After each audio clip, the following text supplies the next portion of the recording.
Sir बता दो रहे हैं, दो तो हो गए। बाकी भी बताए ना। बैलेंस शीट, सर आखिरी कैश नोट्स फ्लो, होता है। कैश फ्लो और cash notes, balance no sheet, sir, और equity, equity. Equity. Changes in owner equity. जी अल्लाह राजी, अनम्यूट करो बेटा।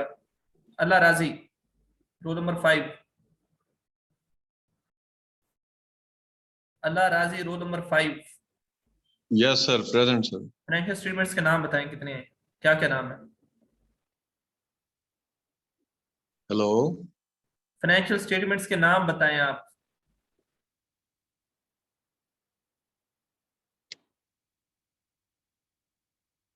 आते हैं या नहीं आते, नहीं आते तो कोई बात नहीं, मैं आगे मूव कर जाता हूँ। सर आपको आवाज आ रही है सर मेरी? जी आ रही है। हेलो। यार ये ड्रामे ना किया करो यार, बड़े हो जाओ आप यार। मुझे भी पता है कि आप क्या, पहले आवाज आपको आई है, आपने अनम्यूट किया और अब आवाज नहीं आ रही है आपको। सर उसके सिग्नल ड्रॉप हो गए लगता है। यार मुझे पता है, सिग्नल ड्रॉप हो जाते हैं जो। जी Abdul Rafe. Sir balance sheet, cash flow sir, और सर आपकी आवाज कट के आ रही है। बेटा वो आपकी तरफ मसला होगा फैसल, बाकी सब तक आवाज आ रही है मेरी। Yes sir, yes sir. Sir आवाज आ रही है सर? जी आ रही है, अल्लाह राजी, बताएं आगे क्या है। Sir cash flow, balance balance sheet sir, income statement जी sir, cash flow statement sir. दोबारा हो गई है। और सर और सर बस इतना ही पता है सर। ठीक है। Sir change in equity. Change in equity ठीक है। Owner sir equity. सर 5 हो नहीं गई सर? और एक नोट्स नोट्स भी टू है, द फाइनेंशियल नोट स्टेटमेंट्स हैं, ये 5 हमारे पास स्टेटमेंट्स होती हैं।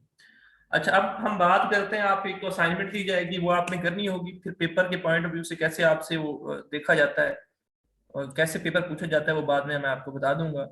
आपके पास होगा कि आप अब थ्योरी नहीं है, अब इसने आपने क्या करना है, थ्योरी जो पढ़नी थी आपने पढ़ ली है, अब आपने जो है वो न्यूमेरिकल जो है ना वो करना होगा। अब होगा क्या कि आपके पास प्रॉब्लम होगा ऐसे, एक ट्रायल बैलेंस बना होगा, ठीक है। आपने वो जो ट्रायल बैलेंस जो है वो देखना है, इस तरह का एक ट्रायल बैलेंस आपको जो है ना गिवन होगा क्वेश्चन में। उसके बाद नीचे आपको कुछ एडजस्टमेंट्स गिवन होंगी जो कि इंटरनेशनल अकाउंटिंग स्टैंडर्ड्स के जो है ना अकॉर्डिंग होंगी। उसके बाद नीचे रिक्वायरमेंट होगी कि आपने क्या क्या करना होगा। तो ये हम जो क्वेश्चंस करेंगे इसमें हम 3 स्टेटमेंट्स अपनी क्लियर कर लेंगे। एक हम जो है statement of profit and loss and other comprehensive income clear करेंगे, एक हम statement of changes in owner equity clear करेंगे, और एक हम स्टेटमेंट ऑफ फाइनेंशियल पोजीशन जो है वो अपनी क्लियर करेंगे। तो ये 3 स्टेटमेंट्स जो है हमारे इन नोट्स से, जो कि 5-6 क्वेश्चन बनते हैं, इनसे वो 3 स्टेटमेंट्स जो है हमारी क्लियर होंगी। उसके बाद कैश फ्लो स्टेटमेंट जो है हमारा नेक्स्ट टॉपिक होगा, जो कि हम बाद में देखेंगे कैसे करना है उसको। तो मैं जो है पहले एक आसान क्वेश्चन जो है वो आपके साथ शेयर करूंगा, आसान एक क्वेश्चन, आसान से क्वेश्चन कर लेते हैं, फिर उसके बाद ऐसा ऐसा से जो है टफ क्वेश्चन की तरफ जाएंगे। तो क्वेश्चन नंबर 2 क्वेश्चन है मेरे पास, वो मैं करने जा रहा हूँ। सितारा लिमिटेड है, उसका ट्रायल बैलेंस जो है वो गिवन है। ये जो फाइनेंशियल स्टेटमेंट्स बनी हुई हैं ये कब की बनी हुई हैं, ये बनी हुई हैं दिसंबर 2020 की, ठीक है। सॉरी दिसंबर 2020 नहीं, दिसंबर 2013 है, दिसंबर 2013 है उसकी जो फाइनेंशियल स्टेटमेंट्स हैं। अब आपके पास ट्रायल बैलेंस है, ये ट्रायल बैलेंस में ये रेवेन्यू गिवन है, ये परचेजेस गिवन है, एडमिन एक्सपेंसेस गिवन है। अब 2-3 बातें आपने ध्यान में रखनी है, मैं आपको बता दूं कि आपने जो है वो एक तो ये ध्यान में रखना है बेटा कि आपके पास 5 एलिमेंट्स होते हैं। एक होता है आपके पास एक्सपेंस, एक होती है आपके पास इनकम, एक होता है आपके पास एसेट्स, एक लायबिलिटीज और एक कैपिटल। इनिशियली तौर पे आपने माइंड में रखना है कि एक्सपेंस जितने होंगे और इनकम जितनी होगी, इनकम जितनी होगी और एक्सपेंस जितने होंगे वो आपके जो है इनकम स्टेटमेंट में जाएंगे। स्टेटमेंट ऑफ फाइनेंशियल परफॉर्मेंस भी कहते हैं, statement profit and loss and other comprehensive income भी कहते हैं। तो इनकम स्टेटमेंट हम मैं कह सकता हूँ आपको अंडरस्टैंडिंग डेवलप करने के लिए, आपकी ये जो है इनकम और एक्सपेंसेस जो है वो इनकम स्टेटमेंट का हिस्सा बनेंगे, ठीक है। और एसेट्स जो होंगे, जो लायबिलिटीज होंगी और जो ऑनर इक्विटी होगी वो बैलेंस शीट में जाएंगे, ठीक है। एसेट्स, लायबिलिटीज और ऑनर इक्विटी जो है वो बैलेंस शीट का ऐसा बनेंगे। हाँ, उस बैलेंस शीट में से एक पोर्शन होता है इक्विटी पोर्शन, वो जो इक्विटी पोर्शन होगा वो बैलेंस शीट में भी जाएगा और साथ साथ changes in owners equity statement जो है उसमें भी जाएगा। तो ये चीज जो है आप अपने माइंड में जो है वो रखिएगा। अब क्वेश्चन स्टार्ट करता हूँ। रेवेन्यू, रेवेन्यू का एक और नाम है जिसे हम इनकम कहते हैं। तो ये बताएं ये कहाँ पे जाएगा, प्रॉफिट एंड लॉस में जाएगा या फिर जो है बैलेंस शीट में जाएगा या ओनर्स इक्विटी में जाएगा? प्रॉफिट एंड लॉस में। परचेजेस कहाँ जाएंगी? Profit and loss. Admin expense कहाँ पे जाएंगे? तो ये भी profit and loss, income statement. Distribution expense ये भी इनकम स्टेटमेंट जी इनकम स्टेटमेंट में जी। उसके बाद डिविडेंड पेड है तो इसको ना हम ट्रीट करेंगे ऑनर्स इक्विटी में, ये ऑनर्स इक्विटी में भी ट्रीट हो सकता है और साथ इनकम स्टेटमेंट भी में जो है ना हम ट्रीट करते हैं नॉर्मली, दोनों जगह पे जो है वो ट्रीट हो सकता है। उसके बाद इंटरेस्ट पेड कहाँ पे जाएगा? सर इनका profit and loss. Profit and loss में, ठीक है। उसके बाद जो है नेक्स्ट मेरे पास है शेयर कैपिटल, ये कहाँ पे जाएगा? ये भी ओनर इक्विटी। ये कहाँ पे जाएगा बेटा? इक्विटी में sir, owner equity. Honours equity में और बैलेंस शीट में, ठीक है, दोनों में जाएगा ये। उसके बाद 5% लोन पेपर, ये कहाँ पे जाएंगे? लायबिलिटीज और बैलेंस शीट में जाएगा, बैलेंस शीट में लायबिलिटी बनेगा। रिटेन्ड अर्निंग कहाँ पे जाएगा बेटा? बैलेंस शीट में। शीट में।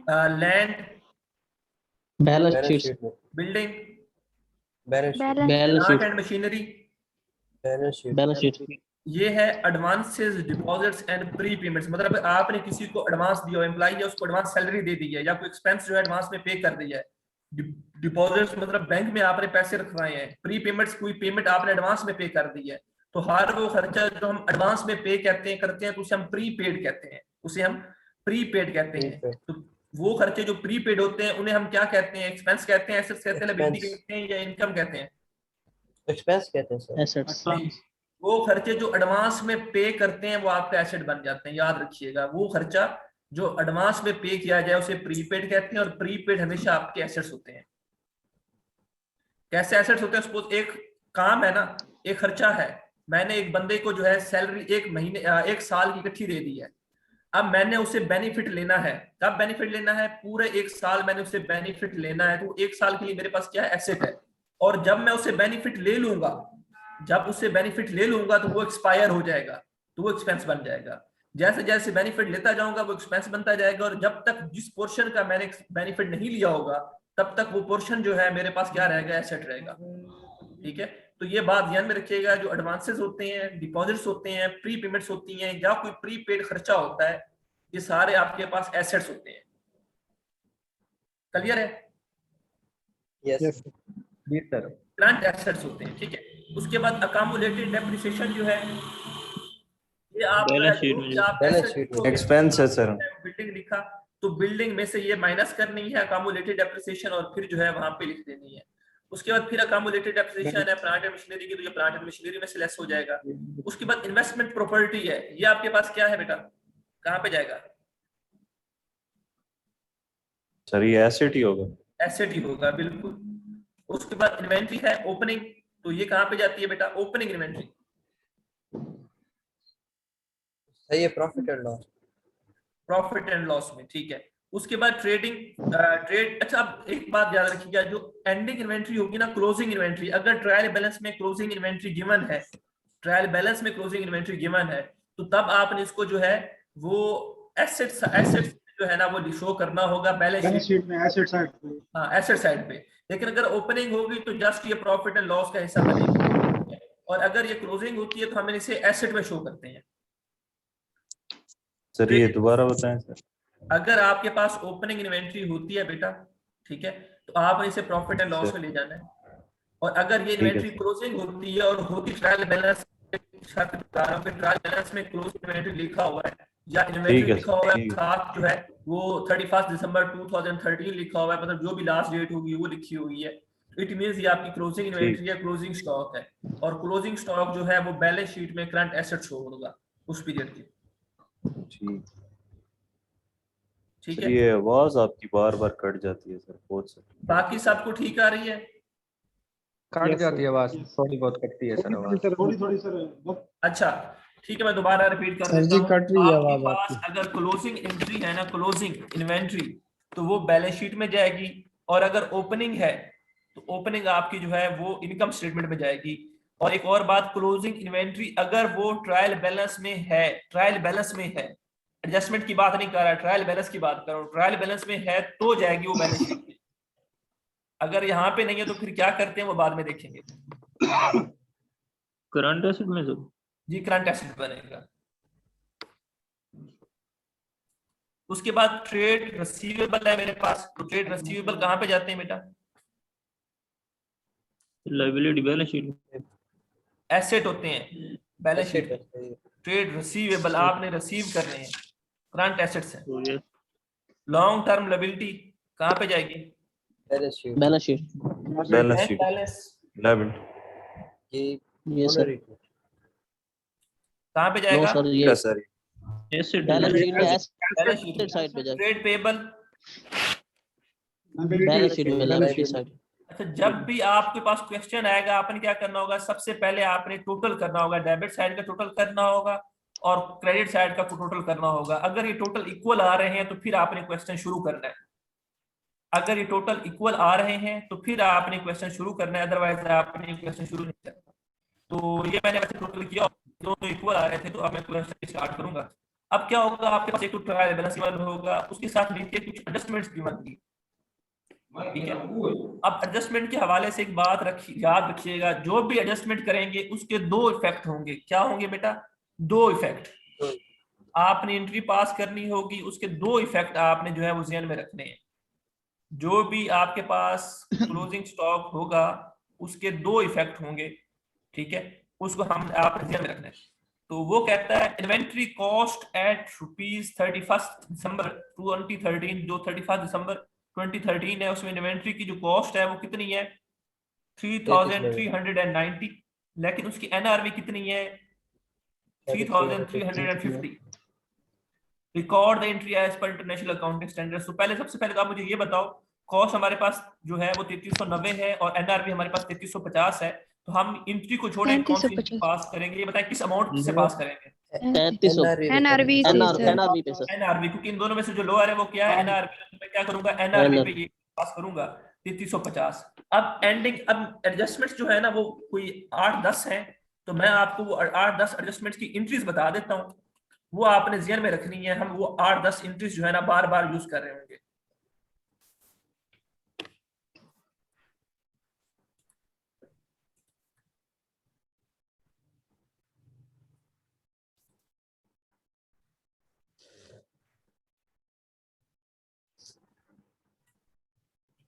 आपने क्या करना है, जब भी क्लोजिंग स्टॉक जो कि नॉर्मल गिवन होता है क्वेश्चन में, क्लोजिंग इन्वेंट्री की जब भी एंट्री होगी, कहां पे होगी? एडजस्टमेंट की बात कर रहा हूं मैं, ऊपर ट्रायल बैलेंस में नहीं। अगर एडजस्टमेंट में है, जैसे कि अब गिवन है, तो आप इसकी एंट्री पास करेंगे।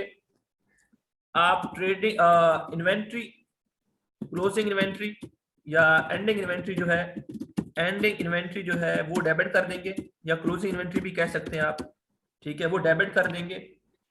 और क्रेडिट क्या करेंगे? इनकम स्टेटमेंट या प्रॉफिट एंड लॉस अकाउंट, जो भी हो आप उसको समझें, वो आपने क्रेडिट कर देना है। अब किस अमाउंट से क्रेडिट करना है, तो अमाउंट मुझे बता दें कितनी अमाउंट है? 3350 3350, ठीक है। तो 3350 से आपने जो है इस क्वेश्चन में करना है।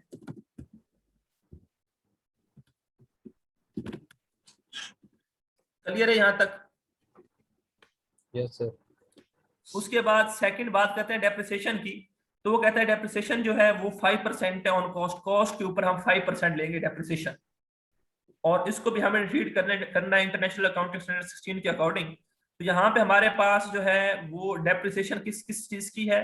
वो हमारे पास लैंड और बिल्डिंग की, सॉरी बिल्डिंग और प्लांट मशीनरी की है। लैंड की डेप्रिसिएशन नहीं होती, बिल्डिंग और मशीनरी की है। और वो कहता है कॉस्ट कितना लेना है आपने? 5%। कॉस्ट का जो है वो 5% आपने लेना है, ठीक है। तो बिल्डिंग जो हमारे पास है कितनी है? 4000 है, और प्लांट एंड मशीनरी हमारे पास कितना है? 5300 है। हमें क्या करना है? इनका 5% लेना है। तो मैं एंट्री पहले बता देता हूँ कि एंट्री क्या होगी। हमने जो एंट्री पास करनी होगी डेप्रिसिएशन की, जब भी मैं बात करूंगा डेप्रिसिएशन की जो एंट्री होगी वो एक ही होगी, ठीक है, तो डेप्रिसिएशन की एंट्री क्या होगी, आपने क्या करना होगा, डेप्रिसिएशन एक्सपेंस को डेबिट करना होगा क्योंकि आपका खर्चा हो रहा है, और जिस एसेट की डेप्रिसिएशन आप ले रहे हैं उसका आप क्या करोगे, अकामुलेटेड डेप्रिसिएशन अकाउंट जो है वो क्रेडिट करोगे और उसका नाम लिख दोगे, सपोज बिल्डिंग है तो बिल्डिंग। ठीक है, तो इधर जो है मेरे पास वो बिल्डिंग की कॉस्ट कितनी है, 4000 है, तो वो कहता है कॉस्ट का, क्वेश्चन पे फोकस कीजिएगा, कॉस्ट जो है उसका 5%, तो कॉस्ट का 5% मैं लेता हूँ, बिल्डिंग 4000 है तो 4000 का 5% कितना आता है, 200 रुपए, 200 4000 का 5%, तो ये 200 आएगा डेप्रिसिएशन, तो 200 डेप्रिसिएशन आएगा, ये मैंने एक एंट्री पास कर दी।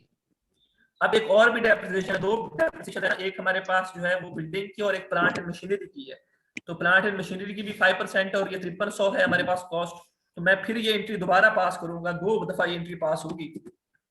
ठीक है, मैं ऐसे एंट्री पास कर दूंगा, अमाउंट क्या लूंगा, यहाँ पे बिल्डिंग की जगह पे यहाँ पे क्या लिखूंगा, plant and machinery, plant and machinery. ठीक है, तो अमाउंट कितनी है इसमें, जो है मेरे पास 5300 है, 265 का जो है 5%, 265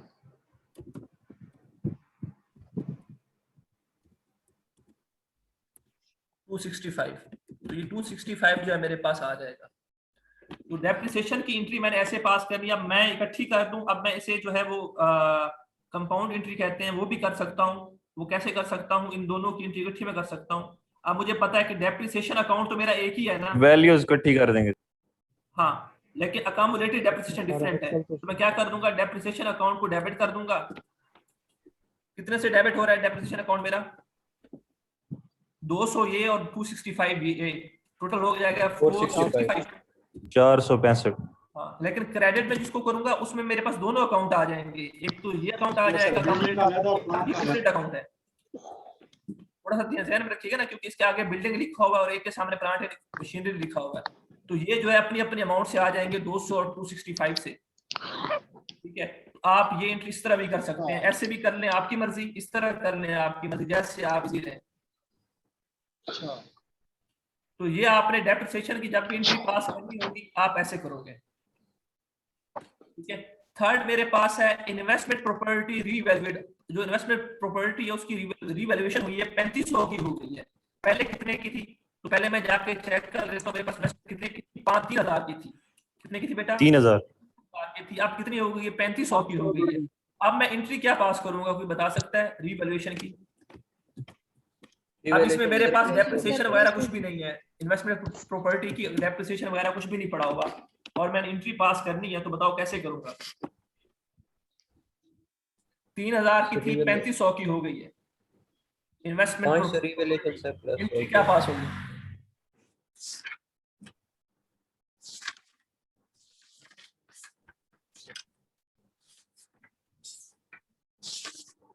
रीवैल्यूएशन वाला टॉपिक भूल गए?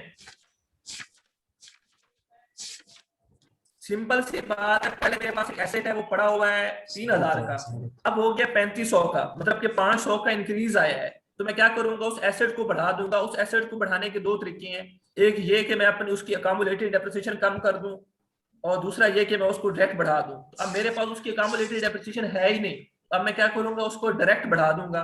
तो मैं क्या करूंगा, जो इन्वेस्टमेंट प्रॉपर्टी होगी उसको मैं डेबिट कर दूंगा,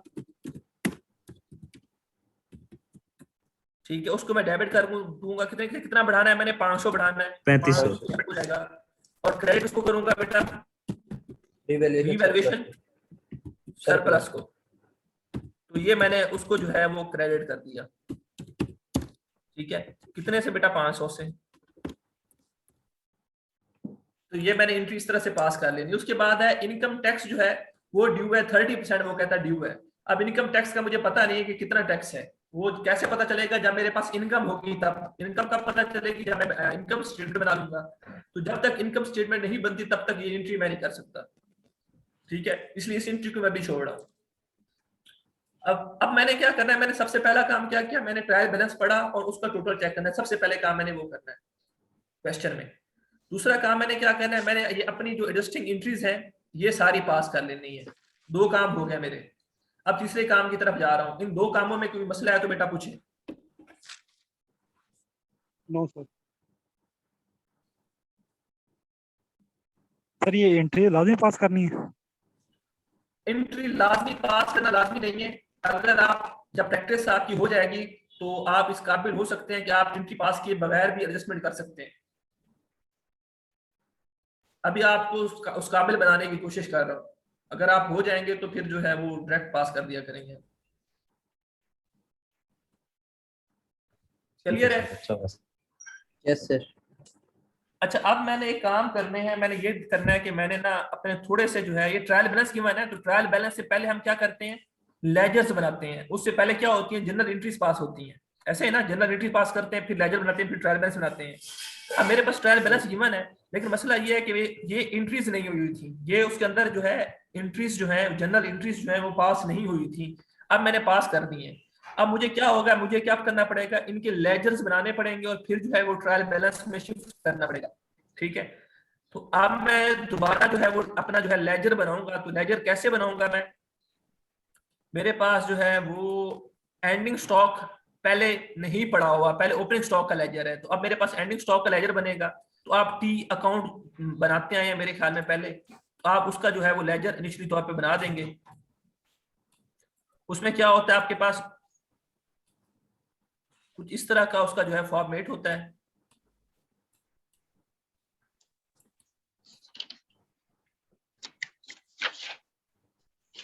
इसको जो है यहाँ पे मैं डिटेल लिखता हूँ नॉर्मली।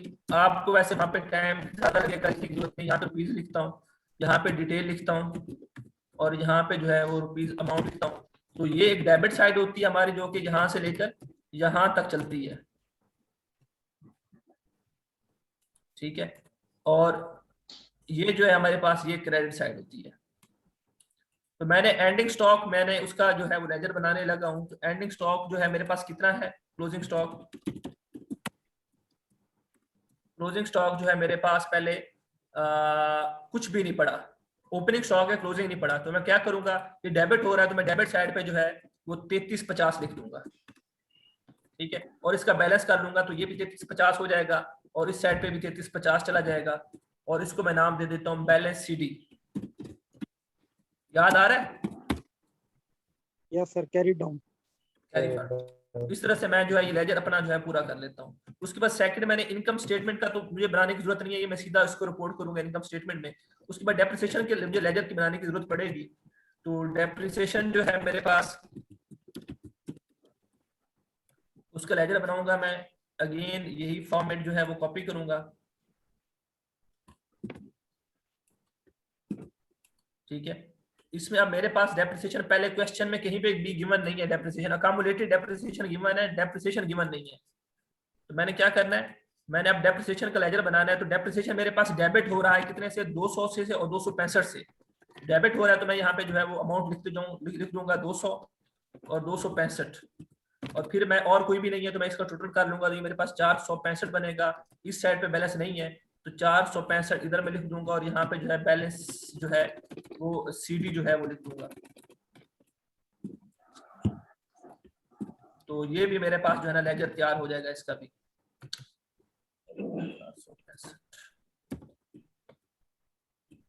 ठीक है, उसके बाद थर्ड में मैं क्या करूंगा, अकामुलेटेड डेप्रिसिएशन का बनाऊंगा। तो अकामुलेटेड डेप्रिसिएशन जो है मेरे पास ऑलरेडी गिवन है। क्वेश्चन कितनी गिवन है वो मैं देख लेता हूँ वहां से। अकामुलेटेड डेप्रिसिएशन जो है मेरे पास प्लांट की जो है, बिल्डिंग की जो है 800 ऑलरेडी क्रेडिट साइड पे पड़ी हुई है। ठीक है, तो मैं क्या करूंगा, इसको खत्म कर देता हूँ जल्दी से। ऑलरेडी जो है वो 800 की जो है जो क्रेडिट पड़ी हुई है यहाँ पे, ये उसका ओपनिंग बैलेंस है एक किस्म का। ठीक है, अब मजीद मेरे पास जो है वो डेप्रिसिएशन जो है वो बिल्डिंग की क्रेडिट हो रही है 200 से, तो मैं 200 यहाँ पे लिख दूंगा। तो ये कितना हो जाएगा मेरे पास, 800 हो जाएगा, और इधर जो है बैलेंस शीट जो है वो 800 आ जाएगा। 1000।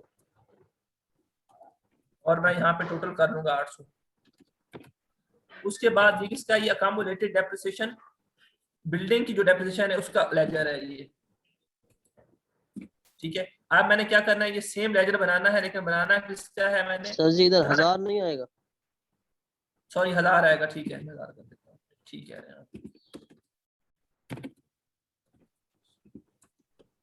ठीक है, उसके बाद अपना कम्युनिटी डेप्यूटेशन के और जो है वो करने लगना, और बिल्डिंग की है, प्रॉपर्टी प्लांट एंड इक्विपमेंट की है, तो ये मैंने जो है उसका लेजर बनाने लगा हूँ। तो मैं क्या करूंगा, अमाउंट्स मैंने लिखनी है, तो इसका ओपनिंग बैलेंसेस ऑलरेडी मेरे पास पड़ा हुआ है, कुछ कितना पड़ा हुआ है क्वेश्चन से देख लेता हूँ। तो क्वेश्चन में जो मेरे पास शो हो रहा है वो हो रहा है 2900। 2900। ठीक है, तो मैं यहाँ पे जो है 2900 लिखूंगा। मजीद ये क्रेडिट हो रहा है 500 नहीं 265 से। 265। हाँ 265 मजीद यहाँ पे लिख दूंगा मैं, तो ये मेरे पास बन जाएगा 3165। 3165। 31 ठीक है, तो ये सेम बैलेंस सीडी यहाँ पे आ जाएगा, और ये टोटल मैं कर लूंगा यहाँ पे, तो ये भी मेरे पास बन जाएगा। उसके बाद इन्वेस्टमेंट प्रॉपर्टी की बात करता हूँ, तो इन्वेस्टमेंट प्रॉपर्टी का मैंने जो है वो लेजर बनाना है। ठीक है, इसमें जो है इन्वेस्टमेंट प्रॉपर्टी जो है वो उठा लेता हूं मैं। इन्वेस्टमेंट प्रॉपर्टी का लेजर बनाने लगा हूं, तो मेरे पास पहले इन्वेस्टमेंट प्रॉपर्टी का जो बैलेंस है वो डेबिट साइड पे पड़ा हुआ है 3000 का। डेबिट साइड पे जो है वो 3000 का जो है ओपनिंग बैलेंस पड़ा हुआ है। अब मजीद जो है इन्वेस्टमेंट प्रॉपर्टी जो है वो 500 से डेबिट हो रही है, तो मैंने यहाँ पे 500 मजीद लिख दिया, तो ये मेरे पास कितना बन गया 3500। और ये मेरे पास जो बैलेंस सीडी होगा वो भी 3500 आ जाएगा, और यहाँ पे ये 3500 जो है टोटल आ जाएगा।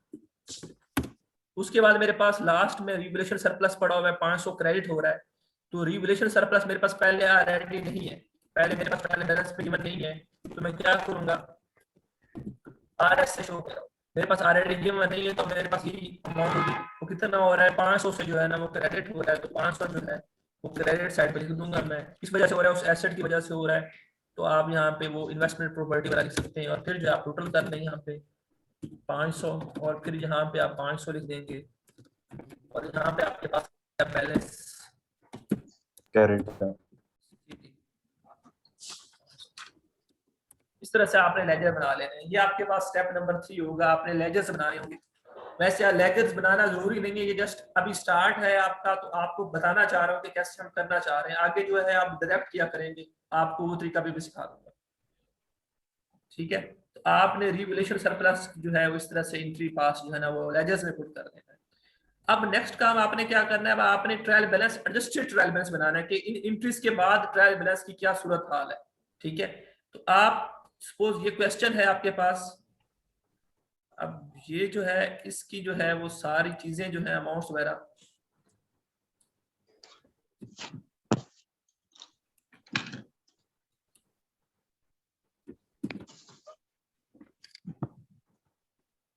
ये अमाउंट्स वगैरह मैंने लिख दिए यहाँ पे, वो मैंने लेजर जो है क्वेश्चन जो है मजीद वो कॉपी पेस्ट यहाँ पे कर दिया है, क्वेश्चन जो है वो कॉपी पेस्ट यहाँ पे कर दी है, ये मेरे पास ऑलरेडी जो है वो चीजें अवेलेबल है। अब मैंने क्या करना है, मैंने एक काम करना है कि ये जो बैलेंसेस है ना ये अपडेट करने हैं। अब मेरे पास जो है, अच्छा ये मैंने एक एंट्री छोड़ी हुई है, याद रखिएगा इनकम स्टेटमेंट वाली। ठीक है, ये एंट्री आपने याद रखनी है, याद दिलानी है मुझे।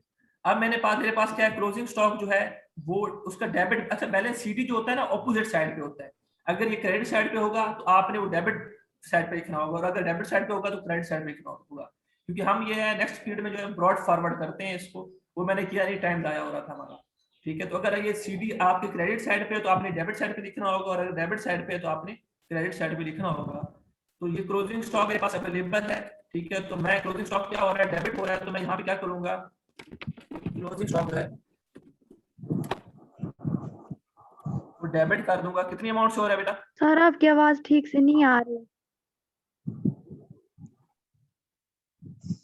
चले ठीक है, कोशिश करता हूं मैं। 3350 से ये जो है होगा क्लोजिंग स्टॉक है वो डेबिट होगा क्लोजिंग स्टॉक।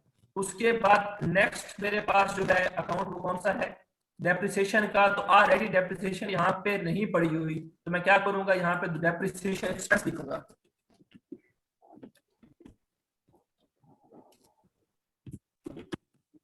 और डेप्रिसिएशन एक्सपेंस आप कितना है मेरे पास क्वेश्चन में दिया हूँ, मैंने चेक किया मैंने डेप्रिसिएशन एक्सपेंस, तो ये 465 है। 465 क्रेडिट साइड पे है, तो मैंने इधर डेबिट साइड पे लिखना है, तो मैंने यहाँ पे 465 लिख दिया।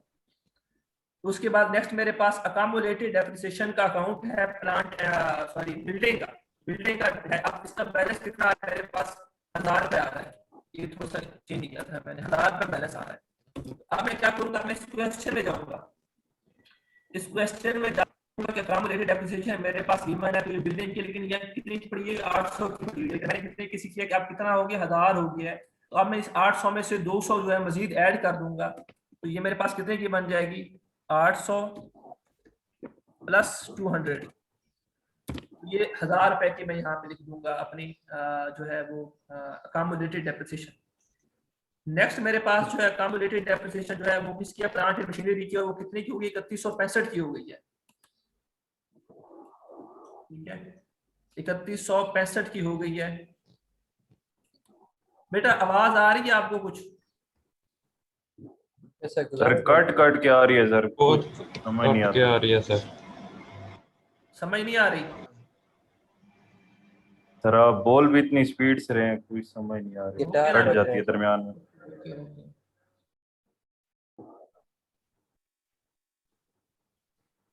क्वेश्चन की समझ आई है कुछ? दोबारा शुरू करो। सर ये जो आई है। दोबारा आपने कॉपी पेस्ट किया ना सर, इसके बाद से समझा दें। अच्छा, सर हमें बस रिकॉर्डिंग मिल जाए ना सारी तो फिर ठीक है, वरना फिर मसला होता है, एक रिकॉर्डिंग होती है एक नहीं होती। रिकॉर्डिंग तो मिल जाएगी आपको। मैं दोबारा बता देता हूँ, ये बताएं लेजर्स की समझ आई है सभी को? जी सर, लेजर के बाद जो एडजस्टेड ट्रायल बैलेंस, हाँ, अब हमने समझ आ रही है सर। है, उसके लिए हम क्या करेंगे, जो ट्रायल बैलेंस होगा जो कि क्वेश्चन में गिवन होता है, ये हमने जो है कॉपी पेस्ट कर लेना है अपने पास। फिर कट गई। ये हमने जो है कॉपी पेस्ट कर लेना है, अपने पास लिख लेना है इस ट्रायल बैलेंस को। ठीक है, वो मैंने जो है जस्ट कॉपी पेस्ट करनी है, कॉपी पेस्ट करनी है। अगर आप हाथ से सॉल्व कर रहे हैं तो बाय हैंड आपने लिख लेना है। उसके बाद आप क्या करेंगे नेक्स्ट स्टेप में, जो आपके पास अभी लेजर्स बने हैं इनके बैलेंसेस इसमें जो है वो ट्रांसफर करेंगे, इसमें अपडेट करेंगे। ठीक है, तो मैंने क्या किया, यहाँ पे जो है मेरे पास क्लोजिंग स्टॉक का जो है वो लेजर बना हुआ है, इसमें 3350 जो है वो शो हो रहा है मेरे पास बैलेंस सीडी। मैंने आपको ये बोला है कि जब बैलेंस सीडी क्रेडिट साइड पे होगा तो इट मींस ये डेबिट बैलेंस है, इट मींस ये डेबिट बैलेंस है। तो मैंने क्या करना है, 3350 जो है क्रेडिट साइड पे लिखा हुआ है, इसका मतलब क्या है, ये डेबिट बैलेंस है। ये अब मैंने देखना है कि यहाँ पे क्लोजिंग स्टॉक है या नहीं। तो मैंने जो है इस क्वेश्चन में देखा कि क्लोजिंग स्टॉक है या नहीं, तो मुझे क्लोजिंग स्टॉक कहीं नहीं मिला। अगर कहीं नहीं मिला तो मैं यहाँ पे नया क्लोजिंग स्टॉक जो है वो लिख लूंगा। मैंने क्लोजिंग स्टॉक जो है वो नया लिख लिया यहाँ पे, और सामने जो है वो अमाउंट लिख ली जिससे मैंने एंट्री पास की थी, जिससे मैंने ट्रायल बैलेंस लेजर में जिसमें अमाउंट लिखी थी 3350, तो मैंने 3350 जो है यहाँ पे वो लिख लिया। उसके बाद सेकंड मैंने आपको ये बोला है कि डेप्रिसिएशन जैसे है तो इसका भी बैलेंस सीडी जो है 265 शो हो रहा है। ठीक है, इसका मतलब ये डेबिट बैलेंस है, तो मैं जो है इधर देखूंगा डेप्रिसिएशन कहीं है या नहीं है। मैंने यहाँ पे ध्यान से देखा डेप्रिसिएशन के बारे में, मुझे डेप्रिसिएशन कहीं पे भी नहीं मिली। तो अब मैं क्या करूंगा, यहाँ पे नया अकाउंट लिखूंगा डेप्रिसिएशन एक्सपेंस, और यहाँ पे 465 उसका बैलेंस जो है वो मैंने ट्रांसफर कर दिया। थर्ड में मैंने क्या करना है, अकामुलेटेड डेप्रिसिएशन के हवाले से काम करना है। तो अकामुलेटेड डेप्रिसिएशन जो बिल्डिंग की है उसका बैलेंस मेरे पास आ रहा है सीडी डेबिट साइड पे आ रहा है, व्हिच मींस अब मैंने क्रेडिट साइड पे इसको लिखा है, 1000 पे आ रहा है। तो मैंने जो है वो ट्रायल बैलेंस में देखा तो मुझे जो है यहाँ पे ट्रायल बैलेंस के अंदर जो है वो अकामुलेटेड डेप्रिसिएशन मिल गई, ये यहाँ पे मिल गई है, मुझे यहाँ पे जाने की जरूरत नहीं है। अब मैं क्या करूंगा, इसको मैं अपडेट कर दूंगा। तो यहाँ पे अकामुलेटेड डेप्रिसिएशन जो कि पहले 800 थी, अब मैंने इसे 1000 करना था, मैंने 1000 कर दिया। पहले 800 थी, अब मैंने इसे 1000 कर दिया। उसके बाद नेक्स्ट लेजर मेरे पास बन रहा है accumulated depreciation for plant and machinery. तो यहाँ पे जो है मेरे पास जो है ऑलरेडी जो है ये बैलेंस सीडी जो है 3165 जो है यहाँ पे शो हो रहा है, बैलेंस सीडी 3165। ठीक है, तो मैंने क्या करना है, ये डेबिट साइड पे तो क्रेडिट साइड पे ले जाना है। तो मैं यहाँ पे ढूंढूंगा इसका लेजर है या नहीं, तो मैंने यहाँ पे ढूंढा तो इसका अकाउंट मुझे मिल गया, ये वाला ये 2900 है, लेकिन अब ये अपडेट होगी कितना हो गया 3165 हो गया, इसलिए मैं यहाँ पे इसको जो है 3165 कर देना है, 3165 कर देना है। उसके बाद इन्वेस्टमेंट प्रॉपर्टी की बात करूं तो इन्वेस्टमेंट प्रॉपर्टी जो है बेटा, ठीक है, वो क्या हो रही है मेरे पास, वो मेरे पास जो है वो जो है वो कितना आ रहा है मेरा बेटा 3500 आ रहा है। तो ये मैंने आप क्या करना है, इसको डेबिट करना है, क्रेडिट साइड पे है। तो मैंने जो है इन्वेस्टमेंट प्रॉपर्टी यहाँ पे देखी तो मुझे यहीं पे मिल गई, तो ये 3000 से लिखी हुई थी, मैंने इसको आप जो है 3500 कर दिया। उसके बाद रिवोल्यूशन सरप्लस मेरे पास नहीं है और ये डेबिट हो रहा है, तो मुझे से क्रेडिट करना है, तो इधर नहीं है, तो मैं क्या करूंगा, यहाँ पे रिवोल्यूशन सरप्लस लिखूंगा। कितना लिखूंगा, जो ऑलरेडी ये हो रहा है, कितना हो रहा है 500 हो रहा है, तो मैंने यहाँ पे लिख दिया। इसके बाद सर, एक मैंने आपको क्वेश्चन था। बोला था कि मैंने छोड़ आया हूँ, वो क्या छोड़ आया हूँ मैं, इनकम स्टेटमेंट।